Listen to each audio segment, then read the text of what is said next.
Hello, Peekers, and welcome back to the Plot Peak Podcast. I'm Miranda. And I'm Mackenzie, and this is your one-stop shop for storytelling. Tea spilling. And to keep up with all the latest book talk drama that you have been missing out on.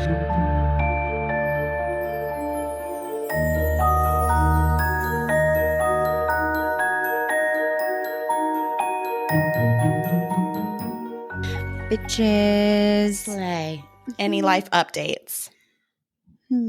I just got re-signed at the infusion clinic that I'm working at, so I'll be there through the holidays. You got re-signed? I thought you were trying to leave that place. Well, actually, I really like it now. Really? Now that there's staff, it's so crazy how that works. Whenever you're well-staffed, it is such a nice place to work. Love it. I actually really like all the people that I work with, too. They're so nice and lovely. Yay. I'm so happy for you. We actually had a Dancing with the Stars watch party last night with like 5 or 6 of the coworkers. We just watched Dancing with the Stars. One of the girls hosted it and had a cute little charcuterie board and wine and some pizzas. And we just watched Dancing with the Stars. It was so fun. That does sound so fun and so social and festive. But I feel like I don't ever do anything except for on the weekends. Well, you also work from home. I know. That's why I need friends out here in the suburbs so that way I can do little things like that. Let's go ahead and brainstorm. If I should go look for another job, what should I do? Because I do not want to go back to the hospital. That's for sure. If I end up leaving this job, I think I should do something in person for my social battery. Like, I need social interaction. I personally don't think you should leave this job. I don't want to. Even but what if they're like, you're not working enough? You might just have to work more. But even if you work 25 hours a week like they're telling you to, that's still way less than what everyone else works. I know. Well, the thing You're not going to be able to find another job where you do as little as you do now. Ever. I know. I'm trying. I was born to be a princess, and that's it. So I'm really upset that I'm even here right now. I don't even know having to how do you this stuff. Have been able to do this job for as long as you have the way you're doing it. I don't know either, but a win's a win. A win is a win. All right. Well, life updates for me. Believe it or not, I got 2 rounds of epi today. You don't know how really? Yeah. I had to go to the allergist today and I got an allergy shot. And I've been taking my allergy shots for well over a year now.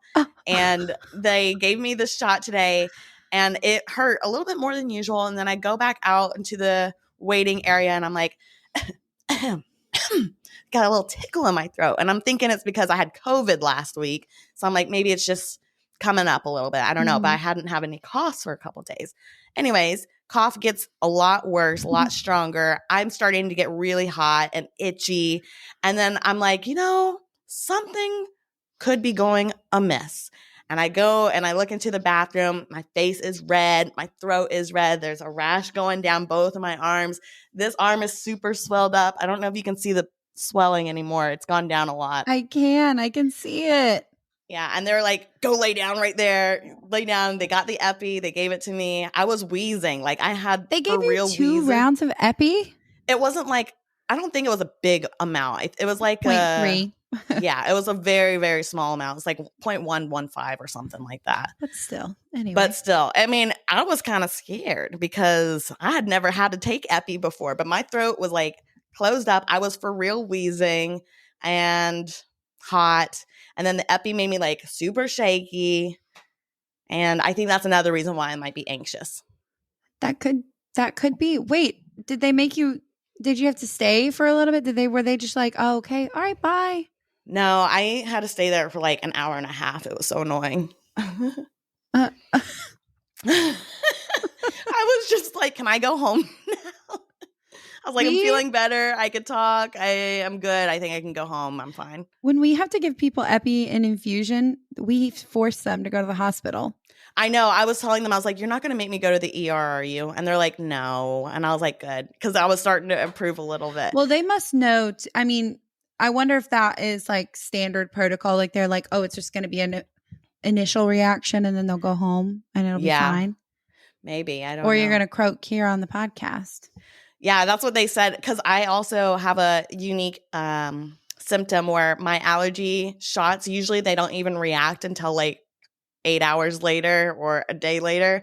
So they're like, if you start to have the slightest bit of a reaction again, just go to the hospital. Don't even play around with it. And I was like, cool. You said, sure. Sure. You Sure, said, Jan. sure. I pinky Worst thing promise. about Promise. being my dad's daughter is my dad is always like, do not go to the hospital.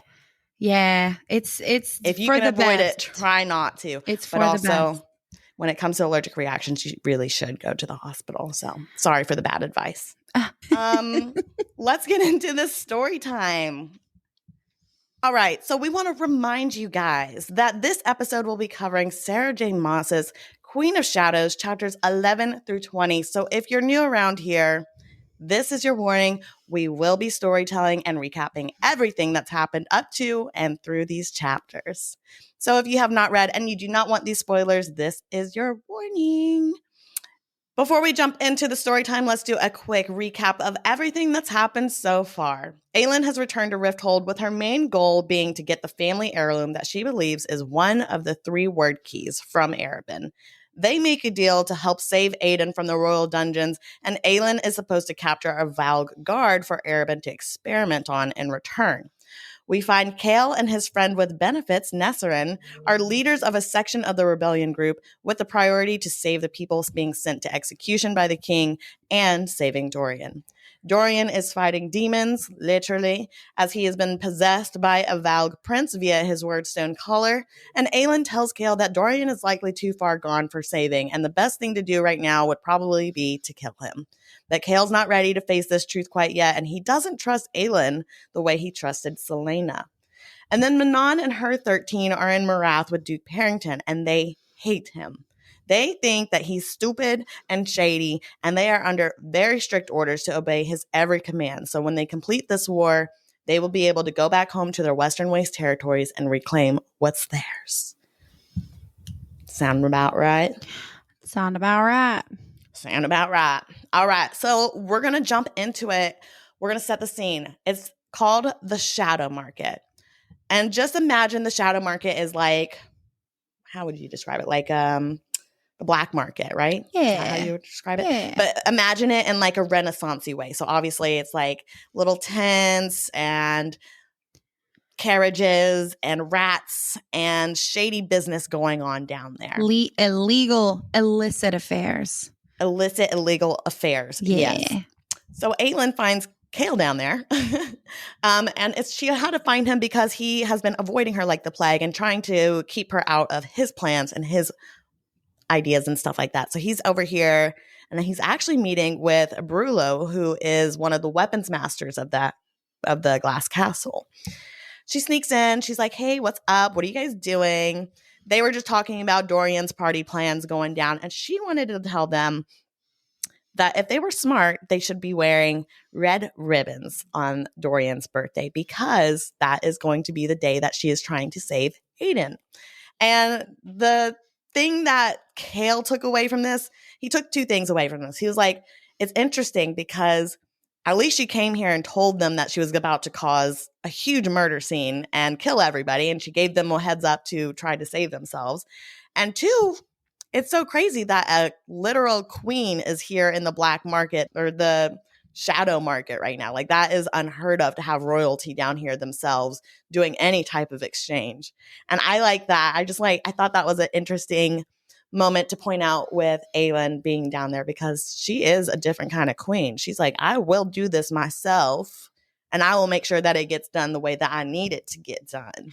I feel like that goes to show though how kind of like deluded Chaol was though into thinking like all these things about her. He's like in his mind, he's like, okay, well, I knew Selena and I knew what she was like. I knew I could trust her.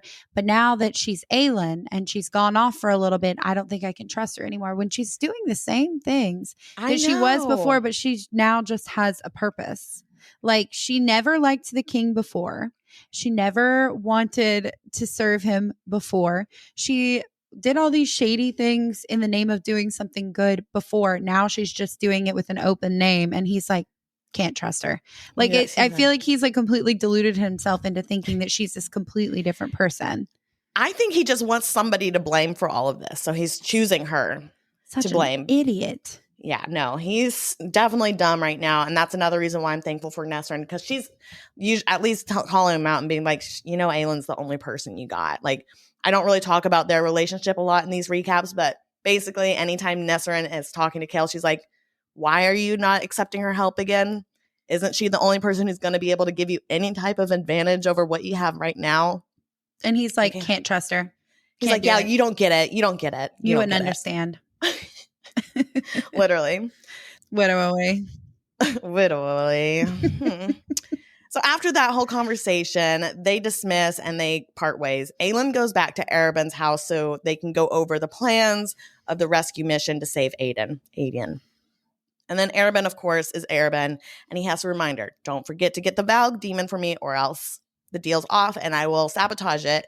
And then he gives her like a creepy compliment. And then he's like, here's some tea also. I don't know if you already know this, but Chaol and Nesrin used to hook up together. Mm-hmm. So unnecessary. Like, why did you have to say that? And that's literally what Aelin's head is too. She's like, okay, cool. Yeah, that's fine. I don't care. She's like a little weird, but okay. Why'd you say that? Okay. I just want literally every time I'm reading Arobyn's pieces, I'm like, why is he talking so gross? And he's saying all this unnecessary thing. Very icky. Like he's trying to get under her skin, but he doesn't know her anymore. He doesn't know how to get under her skin. Yeah. Yeah. And she's definitely way more prepared and like aware of his antics too. So it kind of puts him at a disadvantage. He's probably still sitting there thinking that all of the stuff that he's doing is working too. He's so icky. Hate. So after that little check-in, Aelin goes back home. She goes home and she runs back into Lysandra, who's waiting for her. And at this point, they have another heart-to-heart. They talk more about where they are now, where they used to be, and how far they've come, like all the things that have changed. And Lysandra drops the tea that she's not here to warn her about Arobyn. She's here to help her destroy Arobyn. She wants to bring Arobyn down because she heard what Aelin did to the vaults, how she wrecked them whenever she got back into town. So she's like, I'm here and I want to make sure that you bring Arobyn down because he killed Sam, who I loved. He killed Wesley, who I loved. And he's just a trash bag of a man. And I think you know that. I know that. Let's end it. I actually love this friendship blooming. I love that they're both like, we're literally not kids anymore. We were just kids. We were freaking stupid. And now we have a common enemy. And I want to be a friend. I love a common enemy friendship. You know what's interesting about them? They're enemies to besties. Trope. I know. It's really cute. I love it. I like it a lot, actually. So many people in this storyline are either enemies to lovers or enemies to besties. Like, I feel like nobody liked Selena ever. And then she just slowly starts collecting people that used to hate her. And I love it. No, yeah. I think it's really cute. And I think it just goes to show that you can't judge a book by its cover. And you can change. And you can change, especially if you're under the age of 25. When your frontal lobe isn't developed, all bets are off. You are going to be a completely different person in like 5 years. Absolutely. So don't get married, kids. And don't have kids when you're still a kid. It's crazy. It's outrageous. Anyway. Outrageous. So the next day, Aelin goes back out to find Chaol and Nesrin just to kind of rehash everything and make sure that they're on board for the rescue mission because they're going to be helping her save Aiden tomorrow. So she finds them and they are actually scouting out an execution that's about to happen. There's lots of Valg guards going on or like roaming the area. And they're all just kind of hiding up on the ledge, just watching them get lined up and ready for this execution. But Chaol and Aelin still are not seeing eye to eye, and Chaol just needs to run his mouth. He needs to make her feel bad. He needs to talk shit. And so he accuses her of potentially wanting to kill Dorian so that way she could have a clear shot at ruling this area. And after he threatens, he says, and if you do hurt Dorian, I will tell the king where you and Aiden are. So after he rats that part out, or like threatens to rat her out, she reminds him what Arobyn had called her recently. Arobyn had called her recently a fire-breathing bitch. And she told him She is not afraid to show and do what she needs to do to make sure that the people she loves is safe and protected. And if he ever threatens her and the safety of her people again, she will be here to burn this entire kingdom to the ground. My job. I love. She literally ate him up, left no crumbs. Also, No. It wasn't just fire breathing bitch. It was fire breathing bitch queen. Oh, bitch queen. How did I even miss How that? did you miss it? I don't know how you did, but it's fine. That gets referred to a lot more in the future coming books. Slay. So, no, it's kind of a good line. I like it. Fire breathing bitch queen. It's truly one of my favorite lines, like names in a book. I kind of want to get a shirt that says fire breathing bitch queen. Ooh, I love that. Yeah. Should that be the next Plot Peak t-shirt idea? Yes, actually. I did get our shirts in, the 2 that I ordered, and they were both extra larges and they fit like a small. So it's not cute. It's not You're cute. kidding. No, they're like the smallest shirts I've ever. How'd you get the shirts? Or like, where'd you order it from? I just did a little Amazon print for like a cutesy. Wasn't good. Wasn't a good Didn't vibe. turn out right. Not the way it's supposed to. Yeah. Was it a child's? No, it was an adult, but it was very small. Very, very small. That is unfortunate. Wasn't nice. Anyway. Well, so their little bickering got disrupted after the first executioner's head got chopped off. That kind of brought everybody to the attention, and Chaol was like, all right, I need to cut this shit. I need to just go ahead and tell her the tea on how to free magic, because she literally is going to be the only way to save Dorian if there is a way. So he tells her about the towers, how if she knocks down the clock tower in the glass castle garden, that magic would be freed. So she's like, thank you so much, you piece of shit. I will help you guys out real quick. So she jumps down and she starts, slaying, killing all of these guards, all by herself, by the way, while Nesrin and Chaol and his men are trying to save the executioners, or like the victims of this execution. So that was pretty badass too, that scene where she was killing everybody, because Chaol was like, oh, I knew she could fight, but she can really fight. And she's not even fighting just normal people. She's fighting these demon guards. And she's fighting without magic. Without magic, yeah. And she's not even in her fae form. She's a bad bitch. And that's what makes her such a cool character. She was such a badass before she had her magic. She's such a badass with it. Like she only gets better. Like she has the best character growth and arc ever. Love her. As one should, as the main character. Fire breathing bitch queen. Fire breathing bitch queen. She literally started as a prisoner trying to take herself out. And now she was. Yeah. And now look at her. Oh, that's so cute. Yeah, I know. That's not cute, but it's like it's powerful. It's powerful, yeah. I love that. Yeah. And on this note, it makes me so scared to keep reading these books. Like all I can hear about is how wrecked I'm about to be when I finish the series, and I don't know why yet. So I'm really fucking scared for it. We'll talk about it. No, we won't. I know you won't give me anything. I'm not even gonna try to. Yeah. All right, goodbye. Anyway, next mission, it's game day. Here's the scene. The glass castle is fully prepared for a possible rescue attempt from Aelin Galathynius, aka they've got tons of Val guard lining this castle, and they've got word markings marking all of these doors and entrances and windows to kind of prevent her from leaving if she does come in. Aiden, you guys know I'm going to say Aiden. Aiden is still very injured and weak, and he is determined to kill himself before they kill him as the main event, because we know that this day is Dorian's birthday, and the main event for this birthday party is to watch Aiden get executed on the stage. So he is in the middle of this party on an elevated surface, kind of like me when I'm at a bar. Of course. And he's tied up, and he's like, there's a stool right here. I could just whack my neck on that real good. Maybe I can break my neck, or maybe I'll just jump on this knife over here and I can die that way. Like he's planning any other way to kill himself besides getting killed as like entertainment. So yeah, I that is really respect that, sad. honestly, though. If I'm going to go out, I want to go out on my own terms if I have the opportunity to. Do you think that you would be able to do it to yourself though? Because that's where I get stopped. I hate hurting myself. No, absolutely not. I would I would be not be like, able to do it, oh, but I would want to, yeah. and I If respect it. yeah, it's his body, his choice. His body, his choice. I wouldn't be able to do it, but if he could, more power to him. Right. Right. Right. So Aylin's strategy is to be a fake backup dancer for Madame Florine, her old dance instructor. She's covered in these word markings that are hidden underneath her clothes. And once she gets into this castle, she disappears into the crowd.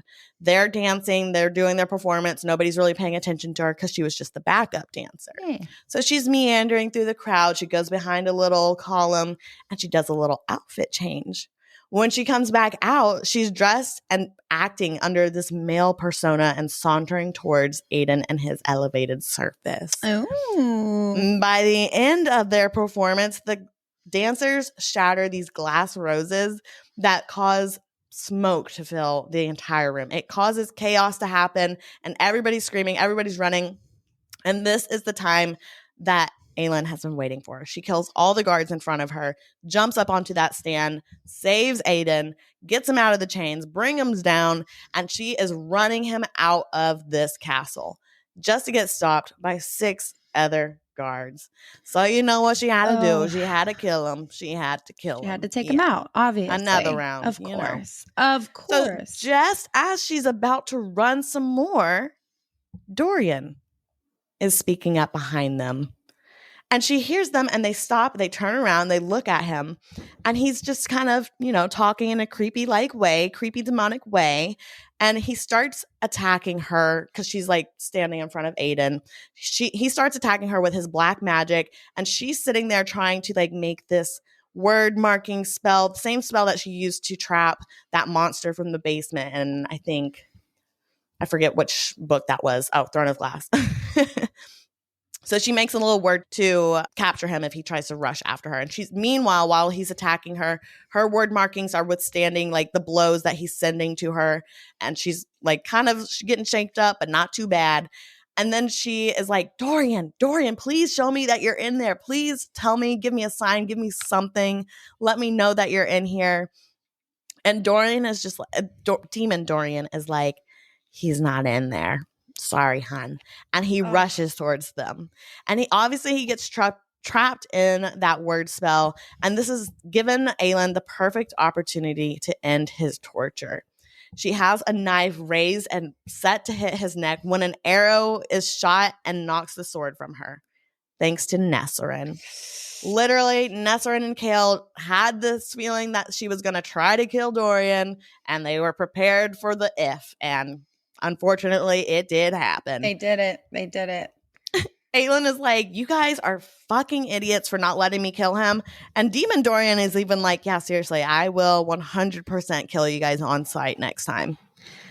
It really sucks too, because I actually do more than anything see Chaol's side in this. Like, I see him not wanting to kill his friend. However, if your friend is possessed by a demon, I do feel that warrants consideration, at least. A consideration of ending it. Yeah. Also, At can you imagine being possessed by something and having no control over your body? And like your friends are like, no, we're going to save him, but there's like no saving in sight. I think I would want somebody to take me out personally. Yeah, that would actually be really terrible. And from the sounds of it, Dorian is only able to register what is happening. He can't control anything. So he is seeing all this crazy stuff that this demon is doing, all the evil tortures that he's doing, and it is just killing him from the inside out. And he is just sitting there like, I am doing this. At the end of the day, it's my body. It's me doing this. I'm just not in control. Well, and Dorian's a good guy too. He would never do anything like this. Yeah. So Aelin and Aiden, they continue running to leave the castle site. They jump the fence to get over, and they get shoved into a carriage that is waiting for them. And while they jump in, Lysandra's here. She's waiting for Aelin. She has a change of clothes for Aelin and some wipes to clean off the blood. And they shove Aiden underneath the seat of this carriage. And I just want to take this time to point out a couple of things. Not only did they just run from the castle, fight multiple guards, fight Dorian, jump a fence, Aiden has a rib injury. Aiden is also probably like 6 feet something and full of muscle, out of shape and injured, and being shoved under a carriage seat. I would be having a panic attack probably if I were him. 100%. Yeah, you would ruin us. It'd be over. I'd be like, I'm sorry, guys. We're all going down. We're all going down. Miranda would be like, well, this is my problem. I'm about to make it everybody's problem. Everyone's going to know what I'm going through We're right all now. going to die. Literally, I'd be like, you guys got to know. I'd be like, you guys, I'm dying. I'm stuck down here. Yeah. But I do think he did a really good job holding it together. This is a very high pressure situation. Very high pressure. He knew what the stakes were. And another thing too, this is the first time they're seeing each other since they've been separated. And this is the such situation that they're seeing each other in. How crazy. They haven't even had a chance to catch up or say hello or I miss you. I'm glad you're okay.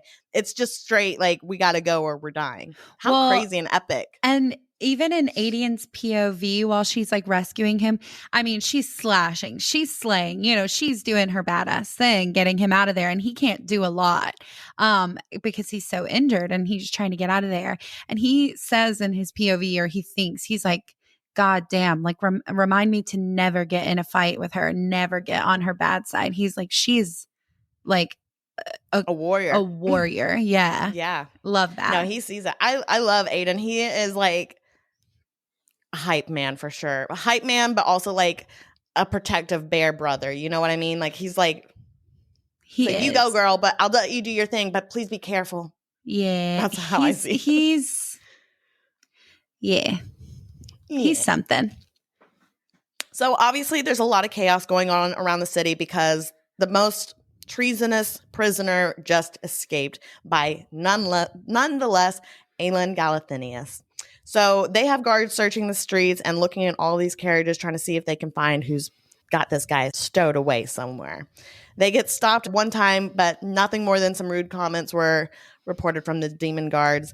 And their next stop is to go swap out into another carriage where they jump into a carriage with Chaol, and then they go to her warehouse apartment to debrief. And this is where we have to have the awkward truth moment. Because remember when Aelin and Chaol were fighting about how she wanted to kill Dorian and she was like, I don't want to kill Dorian. Well, now she's got to face the truth that Nesrin stopped her from killing Dorian. She's like, you know what? You got me. I did try to kill him. But it wasn't for the reasons that he was thinking, okay? She was trying to put him out of his misery. And she did. She gave him a shot. She said, give me any kind of sign. Proof that you're in there. Anything, Dorian. Like literally give me anything. And he basically was like, fuck you. So, yeah. I mean, it's not like she wasn't trying. Yeah, she gave him plenty of opportunities.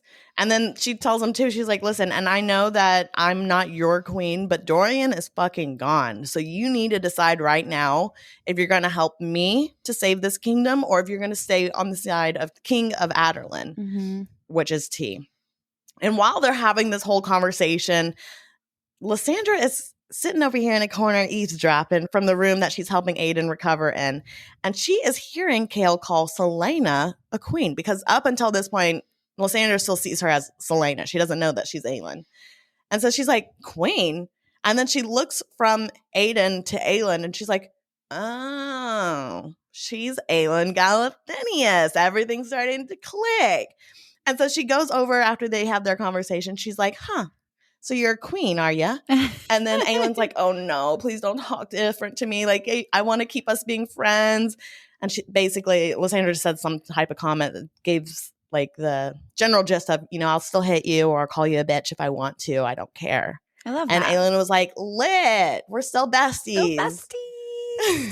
Oh, it's actually, they're so cute. I love their friendship. They just became like besties so quickly. Like all it took was them shedding their like teenage pride. I love it. I love it.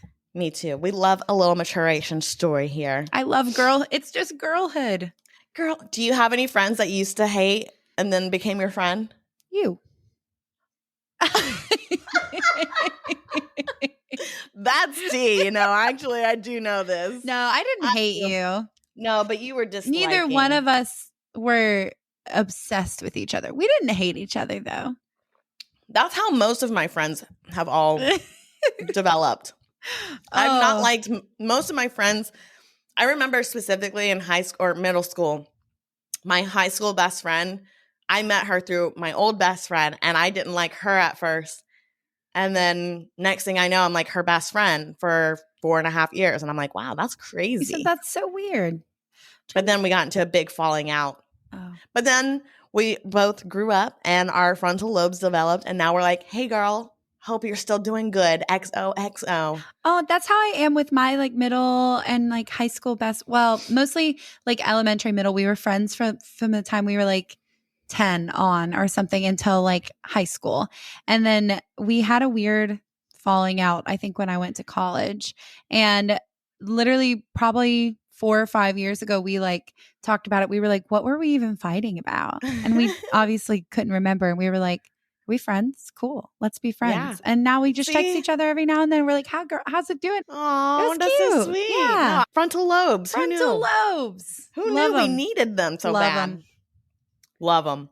All right, now let's switch paces a little bit. We're going to move over to Morath with the 13 and Manon, who I will be calling Manon. I love it. So Manon gets summoned one evening to meet up with Duke Parrington and his new minion, Lord Vernon. He explains that they're going to need a clan of Blackbeak witches to breed with the Valg and create super soldiers. And this is a huge red flag for Manon and Astrid because witchlings are extremely rare and they are extremely sacred to all witches, not just them, it's all witches. So harming a pregnant witch or her witchling daughter is actually one of the highest breaches of code among the witches. And Manon doesn't give him an exact answer at this time on which clan she's going to give him or which group of people, which group of witches that he's going to give him. She wants to weigh the pros and cons.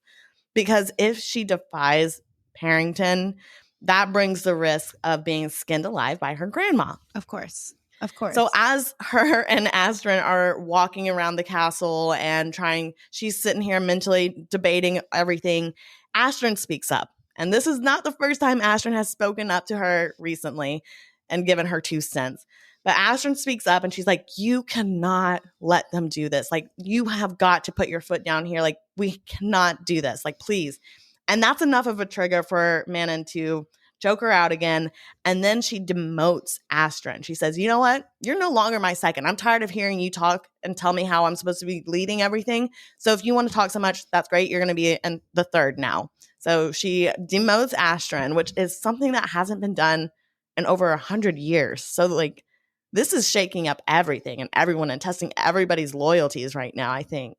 Well, it's so sad too, because I do feel like she wasn't really being disrespectful. She was just like, I feel like you need to say something. Like, this is crazy. And you know it's crazy too. And you can kind of hear in Manon's, you're making me say it wrong, in Manon's POV that she's like, I know something about this feels wrong. This feels icky. This feels off. But she doesn't want to be challenged and she doesn't want to seem less than in that way. You know, she doesn't want, I don't know.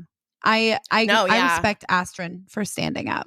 I respect Astrid, but I also can see where Manon's frustration is coming from because she is, like you said, she is debating that this is morally wrong. She knows that this is something that she would not be okay with in normal circumstances, but given how crazy her grandma is and she's got her so much position, writing. Yeah, she's like, I have to really think about this. Like, what is the ultimate goal? Because if I listen, we can get our home back potentially. If I don't listen, I risk all of us getting killed. Yeah, I don't think she's wrong for at least thinking about it. You know, just being like, should we do this? It's not like they're doing anything they've ever done before where they're like, we know something's going to go bad. They also don't know yet at this point how bad things are getting. Like, they're not on the front lines as far as like seeing what things are happening. Yeah. They have vibes. Their moral code is like different because they kill men for sport. you know? Yeah. So, like, I don't know. No. I don't know if that Yeah, makes sense. It's like a culture shock. Yeah. Like cultures combining, and which bad guys do we want to be? What kind of bad guys do we want to be? Yeah. Yeah, of course. Of course. So Manon, she goes back up to her room and she notices a little surprise in there. And the surprise is a crippled girl cleaning her fireplace. And her name is Elide. And like I said, Elide is a crippled girl thanks to a childhood injury that for some reason also requires her to have chains around her feet. That's suspicious. Because the injury, I don't know if I made that clear. So sorry. The injury is her ankle, one of her ankles. So she's like limp. She's limp. And then they're like, we got to slow her down even more. Put the chains around her ankles. That's so sad. It is so sad. Yeah. And Elide is like a small little girl. She's like maybe 20. I don't remember how old she is, but she's like withered, small, very like within herself. She's not a very confident kind of gal. It's giving very Cinderella story, or like a Cinderella, but like before the glow up, like with torture. Right. Of course. Yeah. And then we find out that she's actually the niece of Vernon. So he gained his lord titleship after her father, the original lord, was killed by the king of Aderlin. And he took her title because I think she was supposed to succeed and actually rule over Paranth. Is that what it's called? Mm-hmm. Paranth, I think. And that is in Terrasen. Yeah. Right. So she was supposed to be lady. She was supposed to be lady of Paranth, I think, or whatever. Mm-hmm. And he basically was like, my brother's dead, so I'm taking it over. And of course, she's a woman. So yeah. So she obviously cannot rule. A woman. Ew. Manon is sitting there sizing up Elide, and she is like, I feel like she might be hiding something. She's giving this fake stammer. She's acting like she's scared, but she also sounds like she's got like an ulterior motive. Like she's in here for something. I can smell her sit in certain spots. She's looking over my map. She's looking over here in my dressers and stuff like that. She's up to something. There's something going on with her. So she calls her out. She said, why are you in here? Are you spying on me? And Elida's like, no. They just sent me up here to kind of clean your stuff. So she gets a sharp fingernail underneath Elida's chin. And she was like, tell me that you're not up to something, essentially.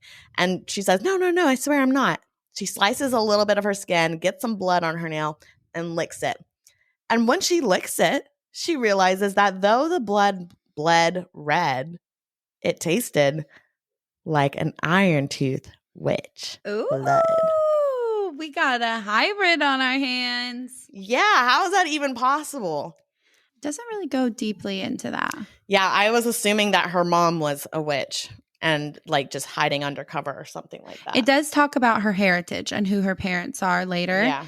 But it doesn't go into detail about how like far removed her mom was from witch. Also, side note while we're talking, apparently Elide is illiterate. So that makes me think that she's going to become a main character somehow, because if we have read ACOTAR, we know Lady Farah, Queen of the Night Court, she is also illiterate. And she had 5 books written for her. Yeah, we'd love an illiterate queen. Yeah, so I'm keeping my eyes on Miss Elide over here, especially now that I know that she's a hybrid. Now that we know she's dumb, we know that she must. I'm just kidding. She is built for great things. I do. Sarah J does love a come up story. I'll say true. that she loves That's a come true. from nothing story. Mm-hmm. So either way, even if Elide is up to something with her own ulterior motives or she is spying, she has witch blood in her. So Manon tells her other 13 to keep an eye on Elide, tells her the tea and everything. And then we learn later on that Elide actually does have her own secret agenda. She is trying to escape because she doesn't know why she's even been brought here. She's from Paranth. She's been locked in a tower most of her life, unable to read or get any education. She's working with maids and nurses. And now she's here for some reason. So she's like, this does not feel good. I am so vulnerable right now. And if I've learned anything from my nursing maids, it's that I need to be looking out for myself. If I feel unsafe, I'm probably unsafe. So that's what she's up to. She's trying to figure out an escape plan. And then later on, either that night or another day, somebody has to give Manon a letter and they can't find her. So they give it to Elide and they say, you give this to the wing leader. And she's like, oh, okay. So she goes up, she finds Manon in the little nest unit of the wyverns, and she's like, hey, somebody wanted me to give you this letter. And Manon is like clocking her. She's like, you know what? I'm done pretending. You are not weak, and I know you're not useless, even though you can't read. I'm going to help you out a little bit. Here is my name. You see this right here on this letter? It says Manon Blackbeak. If you ever see anything with this on it, bring it to me immediately. And Elide is a little shook about how blunt Manon is, but she can tell at least it seems like she has a soft spot for broken things, as evidenced by Abraxos. Oh, So she's sweet such little a sweet baby. Sweet baby. She's Manon is like a dog mom. She's like, oh, you're an idiot, but I love you. She said, I fix your wings. You'd be perfect to me. I love you so much. You go play with your flowers. You and go then do we go so kill many people. good things. Yeah, Yes. so good. So good. But let's go ahead and talk about this letter that Elide brought. Obviously, it wasn't obvious, obviously. Obviously, but not obviously. I need to cut that word from my vocabulary because I always say obviously. I'm like, I haven't said anything to make it obvious yet. You also say, also, like very often. And every time you say it, I want to go, she's ugly.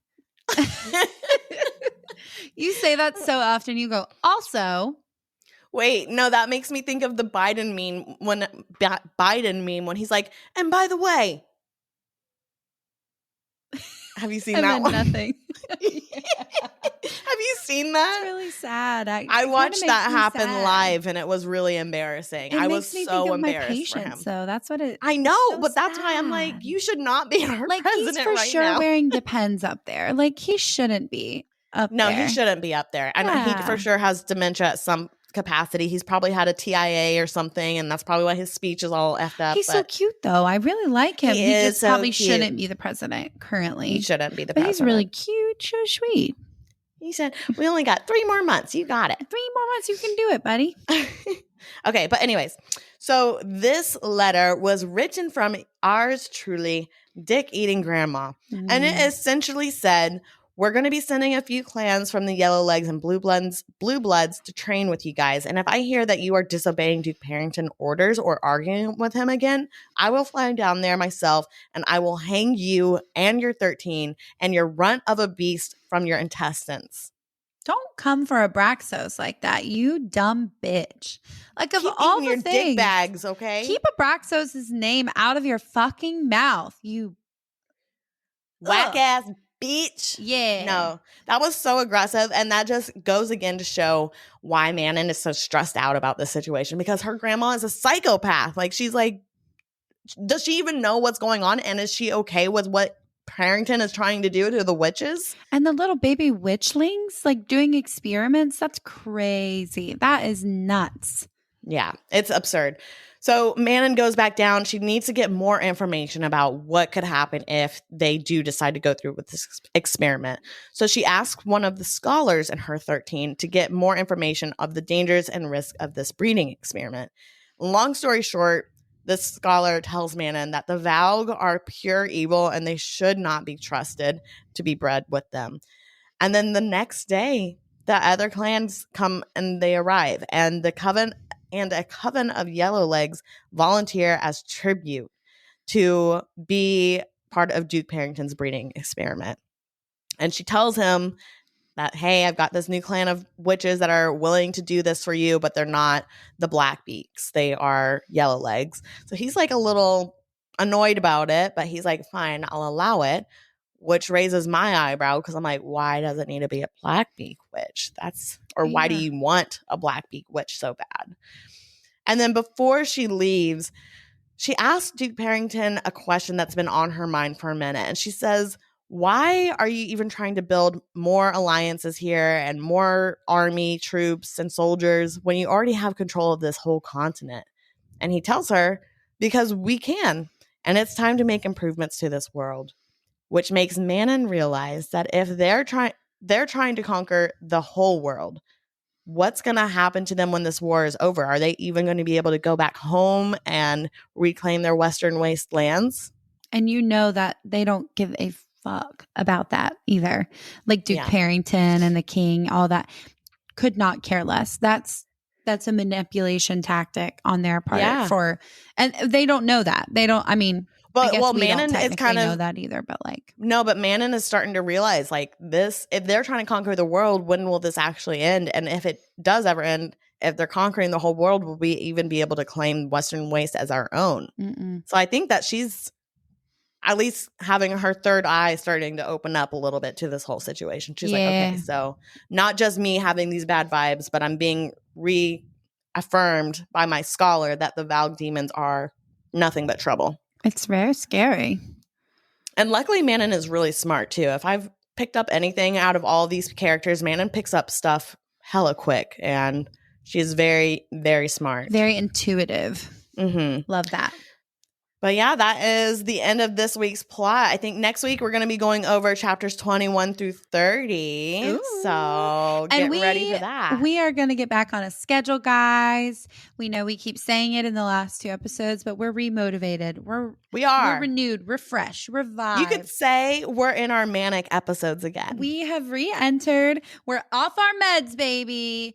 Woo-hoo! Well, you are. I'm just kidding. I actually am off my meds, but it's not for manic episodes, so no one be concerned. Or is it? Just because I can do it. How do you feel off of your medication? I feel pretty good. I do feel like I fixate on certain anxieties a little bit more, but I do feel like I can talk myself down from them, you know? Mm-hmm. I don't feel like I ever stopped doing that. I think I just didn't care as much, you know? Yeah. But I'm feeling actually pretty good. Better than I was prior to being on it. On medicine. Oh, that's good. I feel like that is kind of what I'm hoping for if I can ever get myself off of these medications.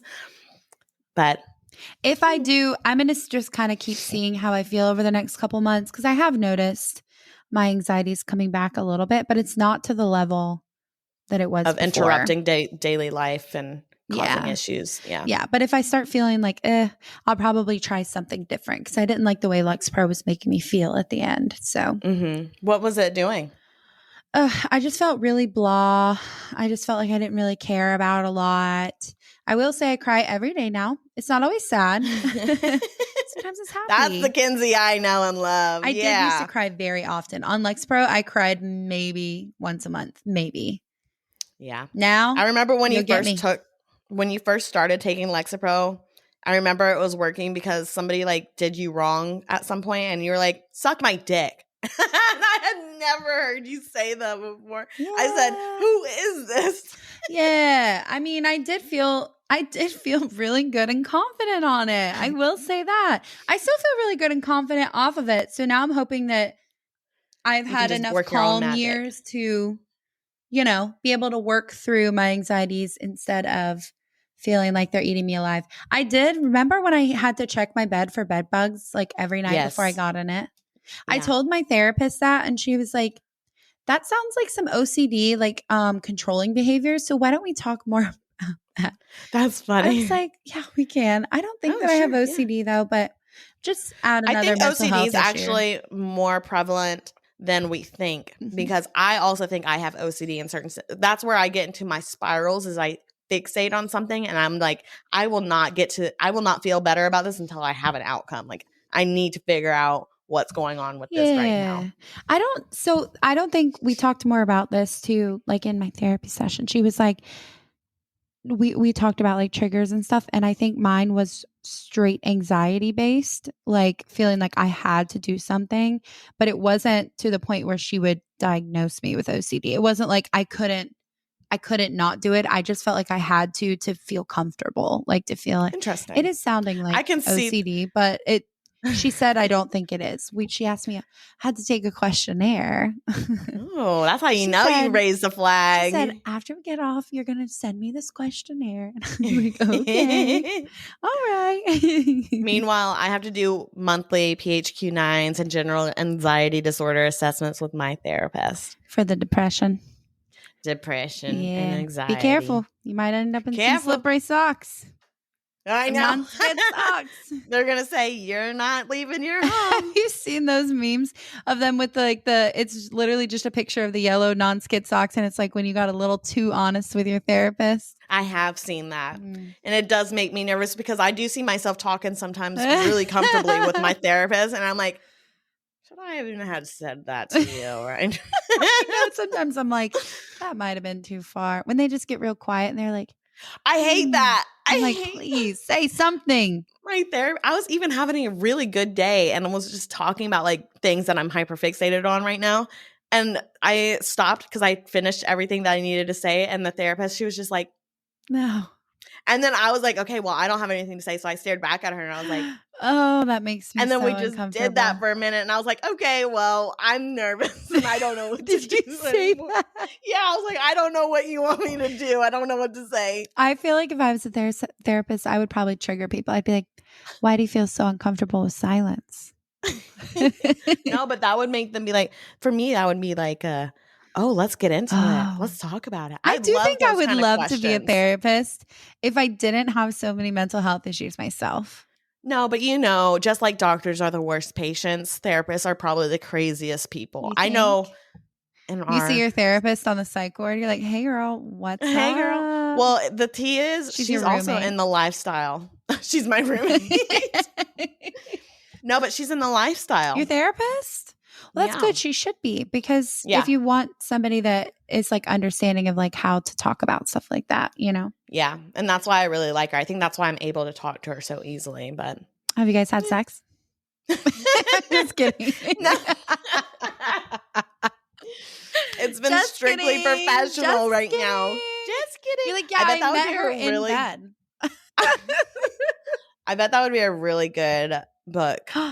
Oh, it would be. I feel that has to already be a book. If not, let's write a book. Should we write a book about therapy? Plot peak, like smut, like a smutty therapist book. Yeah, that's what I'm saying.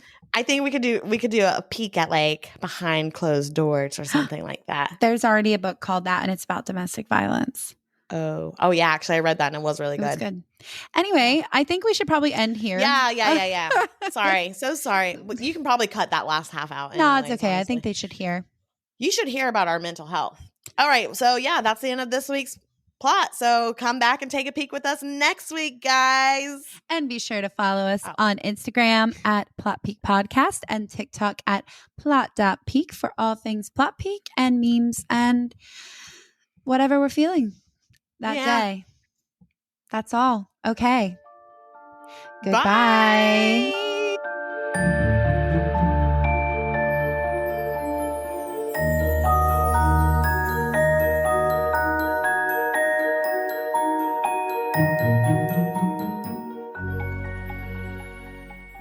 And go to therapy if you need it. And stay on your meds. Goodbye.